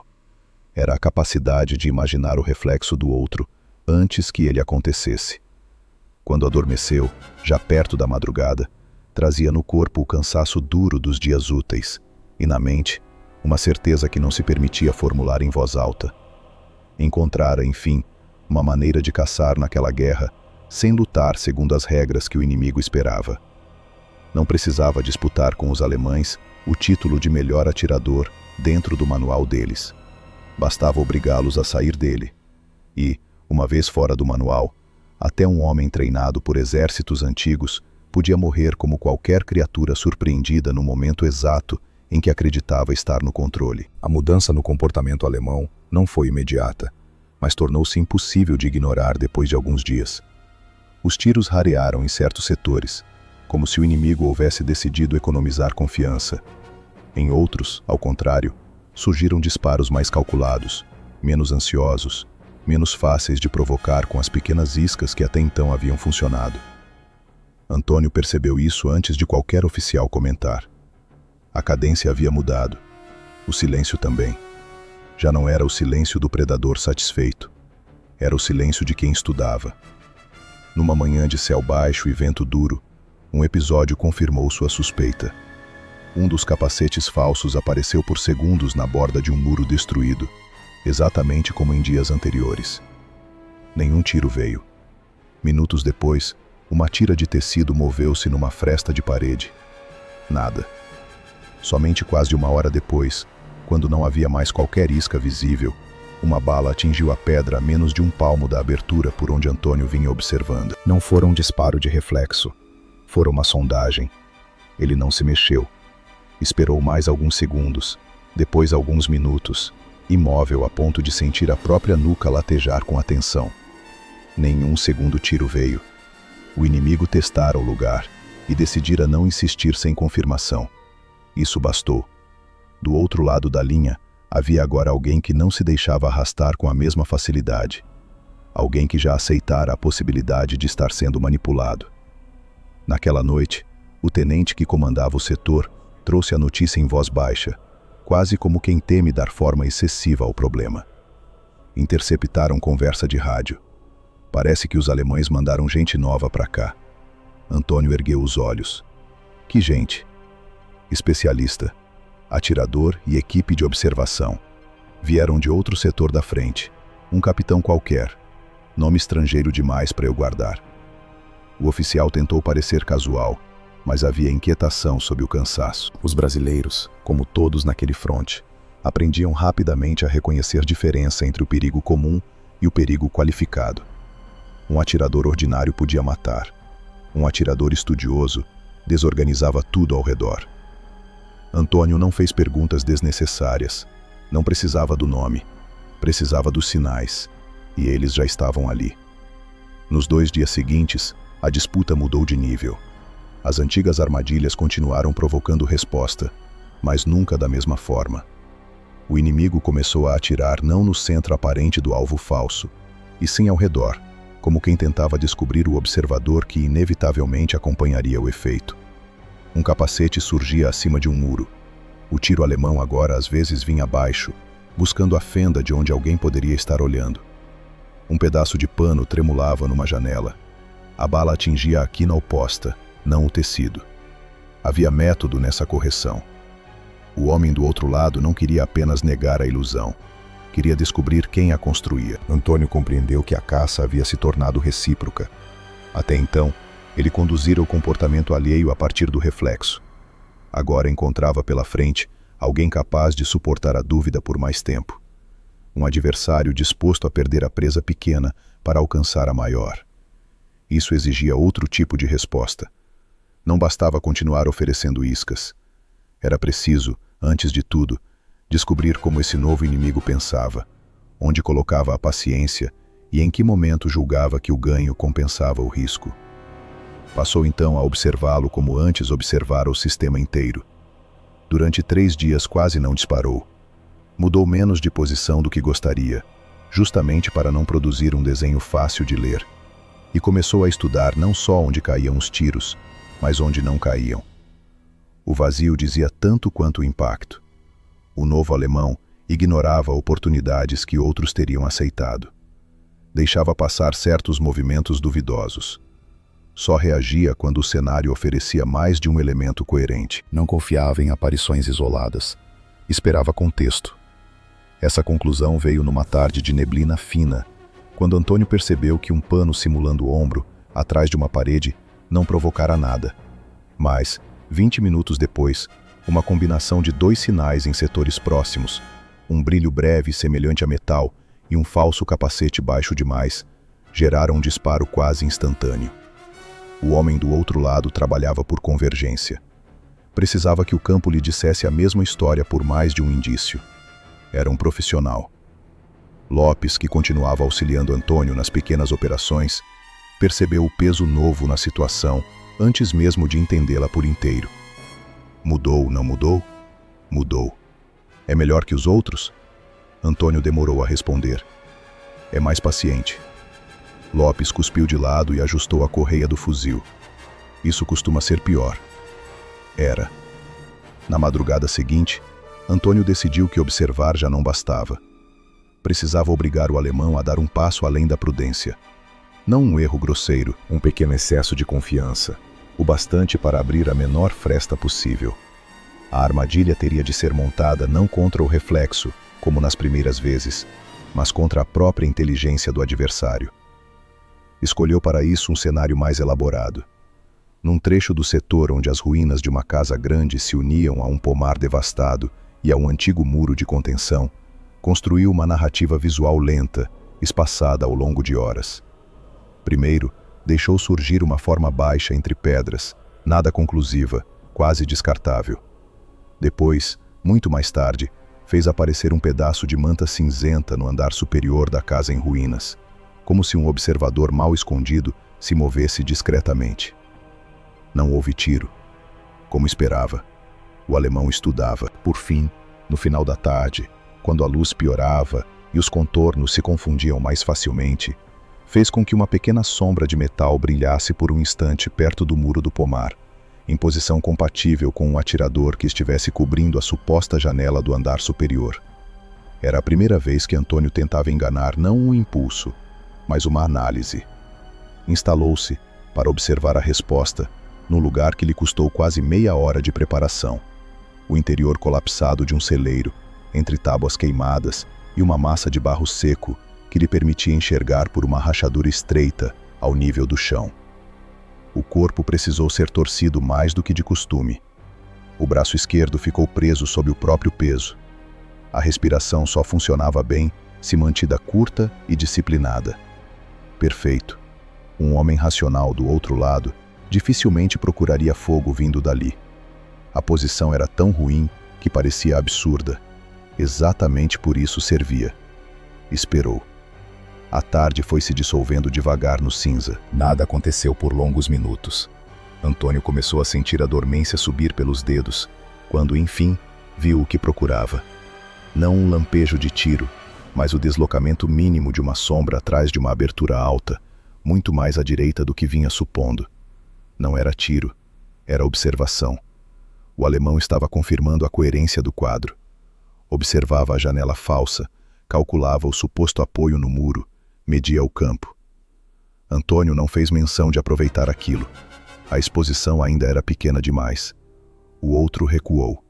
A disputa continuou em silêncio. Só no dia seguinte o desfecho começou a amadurecer. Agora convencido de que havia, no setor brasileiro, pelo menos 2 homens trabalhando em coordenação, o alemão decidiu responder com sua própria construção. Pela manhã, surgiu um vulto rápido entre as árvores destruídas do pomar. Depois nada. Mais tarde, um barulho de metal caiu onde não deveria cair. No início da tarde, uma figura de oficial apareceu por segundos numa janela escurecida, alta o bastante para parecer imprudente demais e breve demais para ser totalmente falsa. Era uma oferta. Antônio não aceitou. Sorriu sem alegria quando compreendeu. O homem do outro lado tentava fazer com ele o que ele fizera com tantos outros. Oferecer um alvo convincente o suficiente para provocar resposta. Era, em certo sentido, um elogio. O alemão já não o tratava como soldado comum. Montava cena para caçador. Antônio passou o resto do dia recusando tudo. Essa recusa foi talvez o golpe mais importante da primeira metade do duelo. Porque ao negar o jogo no momento esperado, obrigou o outro a ampliar risco. Um caçador paciente também pode ser envenenado pela necessidade de provar que leu corretamente o terreno. Bastava fazê-lo investir mais do que o razoável. Na noite desse mesmo dia, Antônio reformulou seu plano. Não bastava mais esconder-se em posições improváveis e esperar que o alemão cedesse. O adversário agora merecia algo mais específico. Uma situação em que sua inteligência o levasse justamente ao lugar mais vulnerável. Para isso, seria preciso conceder-lhe uma vitória parcial. Fazer com que acreditasse ter, enfim, restringido as possibilidades do brasileiro. Nas horas escuras antes do amanhecer, Antônio voltou deliberadamente a um setor que já usara dias antes, embora nunca da mesma forma.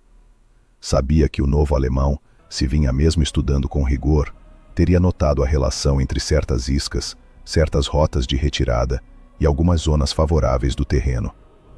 Usar novamente aquela área era perigoso. Justamente por isso podia funcionar. O inimigo acreditaria estar assistindo a um padrão emergente, a uma repetição nascida de necessidade. E homens inteligentes gostam de pensar que enxergaram a estrutura oculta. A isca escolhida foi modesta, um capacete baixo demais na borda de um muro antigo, acompanhado, muito longe dali, por uma sombra de tecido que sugeria um segundo homem esperando apoio. Nada exuberante, nada que cheirasse a armadilha. Só o bastante para lembrar ao alemão o desenho que ele julgava já estar decifrando. Antônio, porém, não ocupou nenhuma das posições que o adversário provavelmente esperaria. Em vez disso, infiltrou-se antes do amanhecer num ponto quase insano. O espaço entre o arco parcialmente desabado de uma adega e o barranco de terra que a pressão dos anos e dos bombardeios empurrara para dentro do edifício. Precisou cavar com as mãos para acomodar o corpo. Ficou meio enterrado em terra fria, pedras pequenas e raízes cortadas. A visão saía por um rasgo estreito entre blocos de alvenaria, alto o bastante para mostrar parte do setor e baixo o suficiente para permanecer improvável. Ali, se precisasse atirar, o recuo seria miserável. Se fosse descoberto, provavelmente morreria sem conseguir retirar o corpo inteiro. Era um lugar ruim demais para constar de qualquer lógica de manual. Por isso mesmo, servia para enfrentar um homem que pensava por lógica. A manhã avançou pesada. Não houve tiro imediato. O capacete permaneceu quieto. A sombra do pano mexeu-se uma vez, depois sumiu.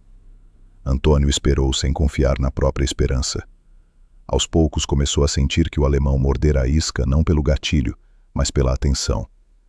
Havia uma espécie de densidade no setor, uma pausa calculada, como se do outro lado alguém também sustentasse o corpo em posição dolorosa, recusando-se a ceder antes de completar o raciocínio. Foi no final da manhã que tudo se comprimiu. Um disparo seco atingiu não o capacete, mas a pedra logo abaixo dele, arrancando fragmentos. Quase simultaneamente, outro tiro veio de muito mais longe e acertou a parede próxima da antiga rota de retirada que Antônio usara 2 dias antes. O alemão estava fechando hipóteses. Não tentava mais só matar um alvo visível. Tentava obrigar o brasileiro a confirmar, pelo medo ou pelo movimento, a leitura que fizera do terreno. Antônio permaneceu enterrado na adega, imóvel, respirando terra. Veio então o terceiro passo do adversário, o mais ousado até ali. Uma cabeça surgiu por um instante numa abertura alta de uma construção à esquerda, mas surgiu não como isca de amador. Surgiu como observador que julgava estar suficientemente protegido pelo arranjo do próprio fogo. Era pouco, menos de 1 segundo, quase nada. Mas Antônio vinha esperando precisamente por esse tipo de concessão. O momento em que a inteligência do outro, satisfeita com a coerência do quadro montado, autorizaria uma verificação curta demais para parecer imprudência. Foi o bastante. Antônio não pensou em termos de coragem, glória ou rival. Viu apenas a soma de distância, ângulo e tempo. O tiro saiu limpo, sem pressa aparente, e quebrou o silêncio com uma violência tão breve que pareceu menor do que realmente foi. A cabeça na abertura desapareceu. Nenhum outro disparo veio por 2, 3, 4 segundos. Depois, confusão. Movimento rápido entre as ruínas alemãs. Vozes. Gente se deslocando em ritmo que já não era de caça, mas de dano inesperado. Antônio não esperou confirmação visual. Sabia melhor do que ninguém o perigo de amar a própria eficácia por 1 segundo a mais. Recuou da posição impossível como pôde, primeiro com os ombros, depois arrastando as pernas sob a terra solta, até emergir atrás do barranco interno da adega. Saiu dali sujo como um morto recém-desenterrado, atravessou por dentro de 2 muros partidos e só então permitiu ao corpo respirar de forma completa. Quando alcançou a linha brasileira, Lopes foi o primeiro a vê-lo. Pegou? Antônio limpou terra da boca com o dorso da mão. Peguei o que olhava. Não havia necessidade de dizer mais. Só no cair da tarde veio a confirmação indireta. Observadores brasileiros notaram movimentação incomum do lado alemão, seguida de redução drástica dos disparos qualificados naquele setor. Um tenente apareceu com a excitação contida de quem tenta não transformar esperança em fato cedo demais. Acharam que você acertou alguém grande. Antônio sentou-se num degrau quebrado, o fuzil entre os joelhos. Grande como? Oficial, talvez. Especialista. Um corpo foi retirado com pressa demais e cautela demais.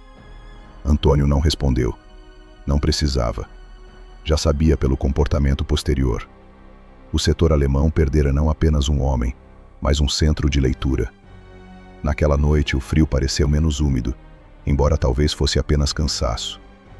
Alguns soldados brasileiros, sem entender exatamente a dimensão do que ocorrera, perceberam ao menos a alteração do ar. Havia aquela sensação rara de alívio atento, como quando uma tempestade recua sem prometer ainda céu limpo. O inimigo continuava ali. Continuaria matando, mas algo importante fora quebrado. A vontade alemã de conduzir o campo pelo olhar já não se sustentava com a mesma firmeza. Antônio, porém, não celebrou. Deitado no escuro, ouvindo homens dormirem mal ao redor, pensou não na vitória, mas na forma como ela viera. O adversário fora bom o bastante para perceber padrões, corrigir reflexos, recusar facilidades. Justamente por isso, precisara ser vencido não com tiro mais rápido, mas com paciência mais funda. No fim, nenhum dos dois errara por estupidez. O alemão perdera porque, ao acreditar que enfim confinara o brasileiro dentro de um desenho legível, precisou olhar de perto demais para a própria interpretação. Era sempre assim, pensou Antônio, também na caça antiga. O animal mais difícil não cai por ser menos atento. Cai no instante em que sua própria atenção se estreita. Ao amanhecer, o setor continuava em guerra, as ruínas continuavam ruínas, e a morte ainda podia surgir de qualquer pedra, árvore ou janela sem vidro. Mas a linha havia mudado. Os brasileiros sentiam isso nos gestos pequenos. Um mensageiro correu entre dois muros e chegou inteiro. Um homem aqueceu café sem receber bala na fumaça. Um ferido foi retirado de uma vala com menos desespero no rosto de quem o arrastava. Nada heróico, nada definitivo. Só a prova concreta de que, por um momento ao menos, o medo mudara de dono. E foi assim que terminou a duelo que ninguém declarara em voz alta. Não com uma cena grandiosa, nem com certeza absoluta, mas com a súbita ausência de um olhar que, durante dias, aprendera a disputar com Antônio o controle invisível do campo. Na guerra, concluiu ele, vencer um homem assim não era simplesmente sobreviver ao seu tiro. Era obrigá-lo, por um único segundo, a acreditar mais no próprio raciocínio do que na própria prudência. Depois da morte do alemão, nada terminou de fato. A guerra não respeitava clímax. Não havia pausa para reconhecer duelos vencidos, nem silêncio solene para separar um episódio do seguinte. As montanhas continuavam frias. A lama seguia prendendo botas e macas. Os morteiros ainda caíam sem considerar mérito, inteligência ou exaustão. Um homem podia sobreviver ao inimigo mais perigoso de uma semana e, no dia seguinte, morrer por um estilhaço cego, por uma patrulha perdida, por uma pneumonia mal curada, por um passo errado num terreno minado. A frente não premiava ninguém com sentido, apenas continuava. Mesmo assim, algo havia mudado. Nos dias que se seguiram, o setor brasileiro respirou com menos peso. Não se tratava de tranquilidade, porque tranquilidade era a palavra sem utilidade ali, mas de uma diminuição concreta da opressão. O fogo inimigo continuava presente, porém já não moldava cada gesto com a mesma autoridade invisível. Os homens começaram a se mover alguns segundos antes do que moveriam antes. Os carregadores de munição corriam ainda curvados, mas não com aquela certeza antecipada de que o próximo passo podia ser o último. Cozinhas improvisadas fumegavam por mais tempo. Mensageiros atravessavam passagens ruins, sem o mesmo pânico seco nos olhos. Pequenas coisas. Na guerra, eram as pequenas coisas que mediam a diferença entre um setor paralisado e um setor vivo. Alguns oficiais tentaram transformar o episódio em lição formal. Houve perguntas, mapas abertos sobre mesas ásperas, tentativas de fazer Antônio explicar com método claro aquilo que nele era ao mesmo tempo pensamento e instinto. Ele respondia o necessário. Dizia que o inimigo podia ser levado a atirar onde queria atirar, não onde devia. Dizia que toda posição boa demais já pertencia ao outro lado. Dizia que o primeiro tiro raramente era o mais importante. Às vezes falava da necessidade de fazer o adversário duvidar do que via. Noutras, resumindo tudo sem ornamentação, dizia apenas que homem acostumado a caçar reflexo acaba virando escravo do próprio reflexo. Os oficiais anotavam. Alguns entendiam de verdade. Outros apenas gostavam da aparência de lógica em torno de um feito já consumado. Antônio não se incomodava com isso. Também não se interessava. Nunca soubera explicar por inteiro o que fazia no mato, muito antes da guerra, e tampouco saberia agora. Havia coisas que podiam ser ensinadas. A disciplina do silêncio, a escolha do terreno, a recusa das posições óbvias, o valor de não repetir uma vantagem. Mas havia outra camada, mais funda, que não cabia em ordem nem em instrução de quartel. Era o entendimento de que toda caçada verdadeira dependia menos do disparo do que da leitura do medo alheio. Dependia de perceber em que momento o outro deixa de agir por decisão e começa a obedecer a si mesmo sem saber. Foi isso que a guerra lhe confirmara da forma mais dura. Os homens falavam de coragem, como se coragem fosse avançar primeiro, correr mais longe, levantar a cabeça acima do necessário, aceitar sem hesitação o risco visível. Antônio aprendera outra coisa. Coragem, naquele mundo, talvez tivesse mais a ver com suportar a imobilidade, resistir à vontade de responder, permanecer lúcido quando tudo em volta exigia gesto imediato. Havia bravura em atacar, mas havia uma bravura mais fria em esperar o instante exato, sem permitir que orgulho, raiva ou ansiedade contaminassem a mão. Em certos momentos, já depois daquele duelo, surpreendia-se pensando no pai. Não como lembrança doce, porque doçura quase nunca acompanhava Sebastião Ribeiro, nem em vida, nem em memória. Pensava nele como quem retorna a uma frase antiga que só muito mais tarde revela o peso inteiro. Quem esquece que também pode virar presa, já entrou perdido. Na juventude, Antônio ouvira aquilo como princípio de prudência. Na Itália, compreendera o sentido completo. Durante dias caçara os alemães. Depois, fora caçado por um homem capaz de fazer o mesmo com ele.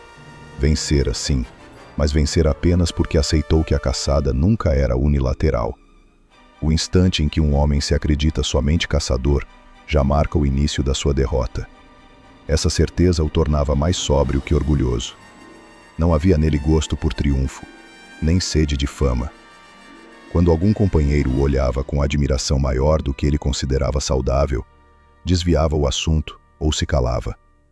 Sabia que a imagem do atirador imperturbável, do homem que via antes de todos, carregava uma mentira perigosa. Ela escondia o fato de que sobrevivera também por contingência, por centímetros, por segundos, por escolhas do inimigo que poderiam ter sido outras.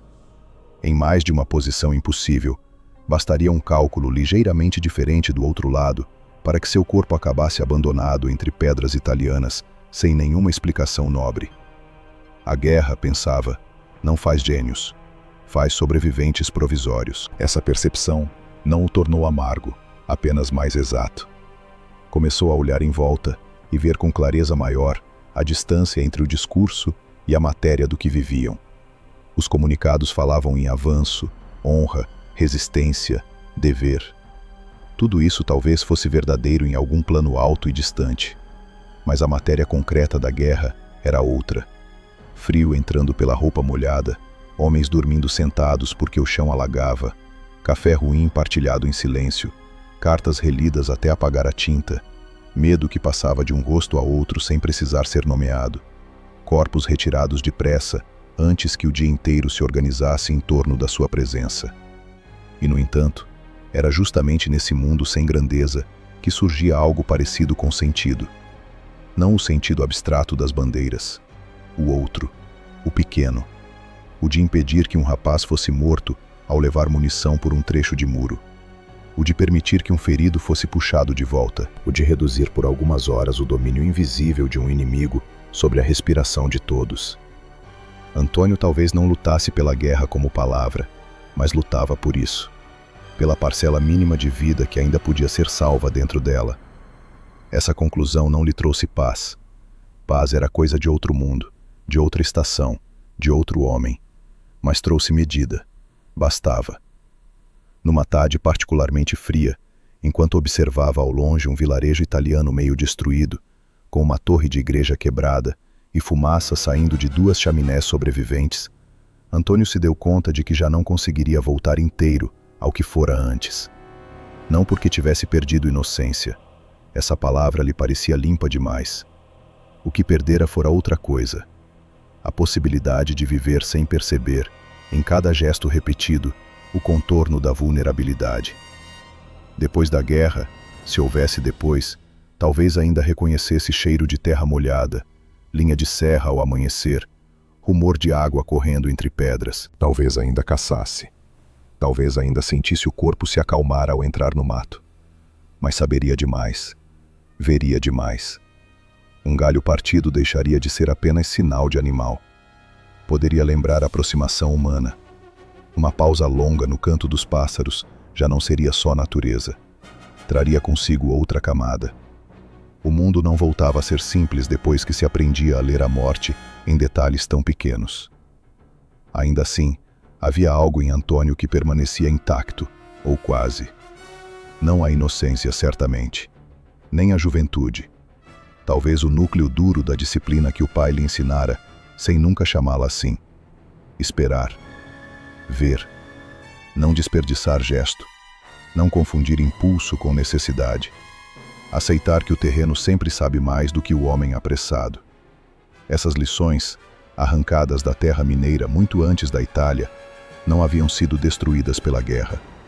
Ao contrário, tinham encontrado nela sua forma mais terrível e mais completa. Com o tempo, outros setores exigiriam outras respostas. Outros alemães apareceriam, outras montanhas, outras baixas. Nada daquilo acabaria de forma limpa. mas a experiência daquele duelo permaneceria dentro dele como um desenho fundamental. Não por ter abatido um inimigo importante, nem por ter alterado momentaneamente o equilíbrio local, mas porque ali compreendera com nitidez o princípio que atravessava caça, guerra e sobrevivência. Ver não basta, acertar não basta. Vencer, às vezes, é obrigar o outro a abandonar por um segundo a prudência que o mantinha vivo. Foi talvez a lição mais dura que trouxe da Europa, e também a mais simples. Em toda perseguição verdadeira, o perigo não está apenas na força do inimigo, nem na sua pontaria, nem na posição que ocupa. Está no instante em que ele começa a acreditar que entendeu você por completo. Porque é nesse instante, precisamente nesse instante, que sua atenção se estreita e seu mundo se fecha na forma do próprio raciocínio. O pai tinha razão, embora não pudesse saber até onde suas palavras viajariam. Quando você caça por tempo demais, começa a esquecer que também está sendo lido. Antônio não esqueceu de novo. E foi isso, mais do que qualquer disparo, que o manteve vivo.